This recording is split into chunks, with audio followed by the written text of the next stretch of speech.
Chapter 4, Growth of the 13 Colonies from 1607 to 1770. And this is Section 3, France and Britain Clash. Our essential question is, why did conflict arise in North America between France and Great Britain? You're going to see this lesson leads us up to the French and Indian War, also known as the 7 Years' War. So why did it happen? You can see on this map the lands claimed by the different European countries, in particular France, Spain, and England. You can see in green that we have Mexico and Texas, California, Florida, all being claimed by Spain. You can see Britain claiming, here's our 13 colonies, and over here you can see they're claiming a good portion of Canada. And then in the middle is all the lands claimed by France. And the conflict we're going to see is over this part of Pennsylvania and into Virginia and what is the Ohio Valley. Here you can see that part of that region, right down here, is disputed between France and Great Britain. That's going to lead to problems. Take a look at your American Diary, page 104. In 1754, a small force of colonial soldiers, led by a young George Washington, fought the French in what is today western Pennsylvania. Washington later stated that the French kept up a constant fire upon us, which was returned until the most tremendous rain filled our trenches with water, and wet the ammunition in a small temporary post called Fort Necessity, and left us nothing but a few bayonets for defense. We're going to see more about Fort Necessity and Washington fighting the French later. Page 105, the British and French rivalry. As rivalry between Great Britain and France led to war for control of North America. As a young military officer, Washington fought with British forces against the French. Again, we'll see more about that in a few minutes. Both forces, the British and the French, wanted control of the lands west of the Appalachian Mountains. During the 1700s, Britain and France were two of the strongest powers in all of Europe. They competed for wealth and empire in different parts of the world.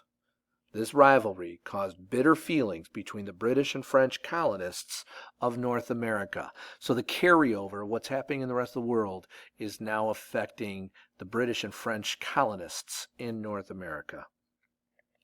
The bitterness increased when British interests turned to the Ohio River Valley that I showed you earlier on the map. The French regarded that territory as French. It is their own. They didn't want British colonists coming and sharing in their profitable fur trade there. In 1740, hostility between the two forces grew. It's during that decade that British fur traders decided to build a fort at a place called Pickawillany. You can see that it is located near Lake Erie, or at least south of Lake Erie and west of the Ohio River. This is not in Ohio, though. This is in western Pennsylvania today. So at Pickawillany, acting quickly, the French attacked Pickawillany and drove those British traders out of the Ohio River Valley. French troops also began raiding towns in New England and Maine and New York. In response, New Englanders decided to travel north into Canada, up the coast to Nova Scotia, and capture the French fortress at Louisburg. That's located on Cape Breton Island, north of Nova Scotia. Much to the disgust of the New Englanders, though, the country of Britain decided to return Louisburg to France. This map shows you what I'm talking about. So we had these attacks going on in New York and Maine. And so the people of New England traveled up. They ended up going ashore here and coming around to Louisburg by land. But again, even though they captured it, the British decided to return it after all their hard work. Native Americans take sides. The French and British both knew that assistance from Native Americans could help them win control of North America, as they both realized that the side that received the best trade terms over the sale of furs from those Native Americans, well, that country would get the most help from those Native Americans. But the French already have an advantage with the Native Americans.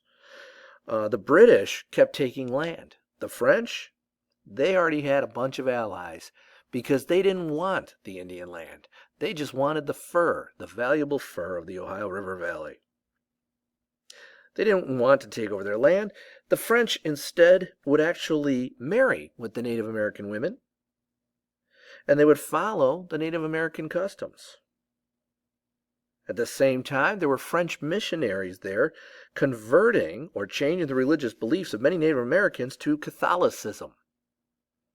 For those reasons, Native Americans often helped the French raid British settlements.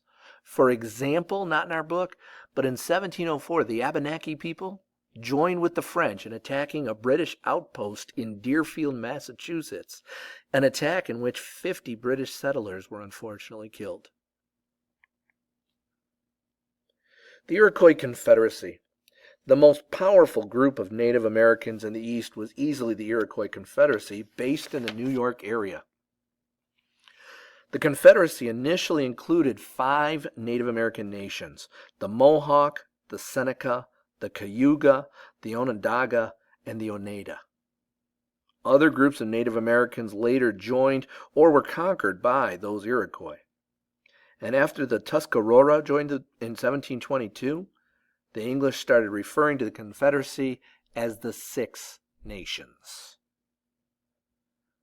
This group is going to become a big part of the change that causes the war.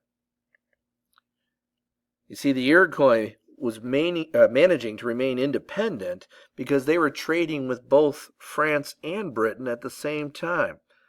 By skillfully playing the British and the French against each other, the Iroquois dominated the Great Lakes area. By the mid-1700s, though, the Iroquois was coming under great pressure from the British who were moving into the Ohio Valley. Eventually, the leaders of the Confederacy gave certain trading rights to the British and reluctantly became their allies. By taking that step, the Iroquois now upset the balance of power between the French and British that had been so difficult to establish. Meanwhile, the American colonists are getting involved. A group of Virginians had plans for settling the Ohio Valley. In the fall of 1753, Virginia's governor, Robert Dinwiddie, sent a surveyor by the name of George Washington into the Ohio country. At that time, Washington was just 21 years old. His mission was simply to tell the French that they were trespassing on land that Great Britain had now claimed. He was then to demand that they leave. Well, Washington delivered his message, but it did no good. He's quoted as telling, "The French told me that it was their absolute design or plan to take possession of the Ohio, and by God, they would do it." Washington's first command. In the spring of 1754, Governor Dinwiddie made Washington a lieutenant colonel and sent him back to the Ohio country, this time with a militia. A militia is a group of civilians trained to fight in an emergency, and his militia was 150 men.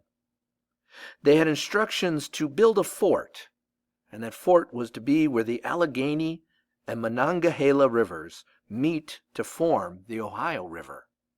You can see that on the map here. Here is the Allegheny, here's the Monongahela, and they come together to form the Ohio River. Today, this is located in Pittsburgh, Pennsylvania.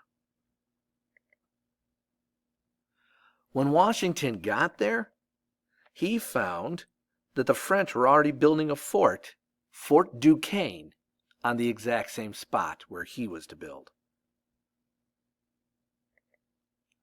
So, Washington established a small post nearby. He builds a very quick fort that he calls Fort Necessity.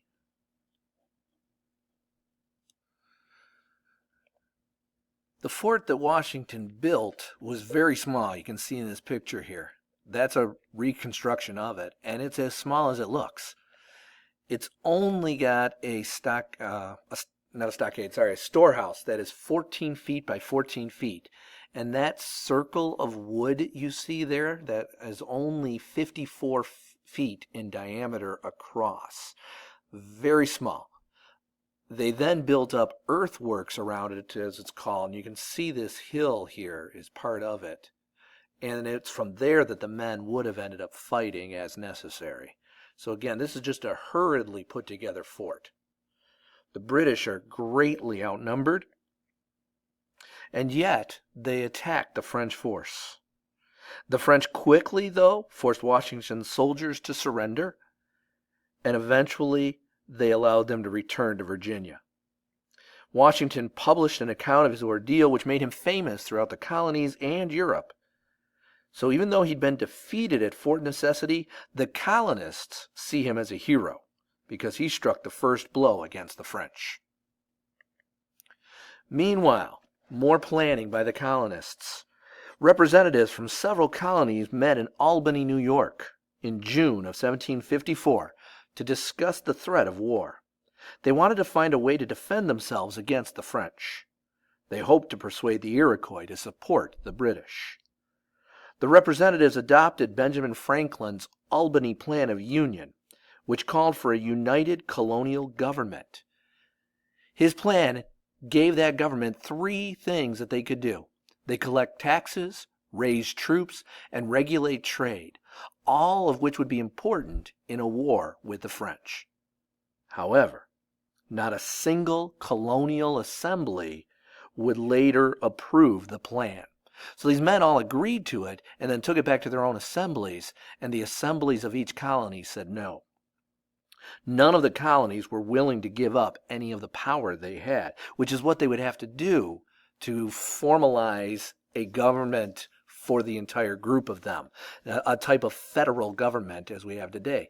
The only power it could be given would have to come from the colonies themselves. Disappointed, Franklin ended up writing, "Everybody cries a union is necessary, but when they come to the manner and form of the union, they are perfectly distracted." The Albany meeting failed to unite the colonists in fighting the French. Soon, a full-scale war, the French and Indian War, erupted. So why did the Iroquois take sides with the British? It's because the British moved into some of their territory and then pressured them. Remember, this put the balance of the Native American power to the side of the British. Why was Washington regarded as a hero? He struck the first blow against the French. So our essential question at the beginning, why did conflict arise in North America between France and Great Britain? Because France and Britain were competing worldwide for wealth and an empire. This competition intensified in North America when the two nations struggled for control of the Ohio River Valley, which the French considered their territory. All right, that's it. Work on your assignment, and we'll do another lesson tomorrow.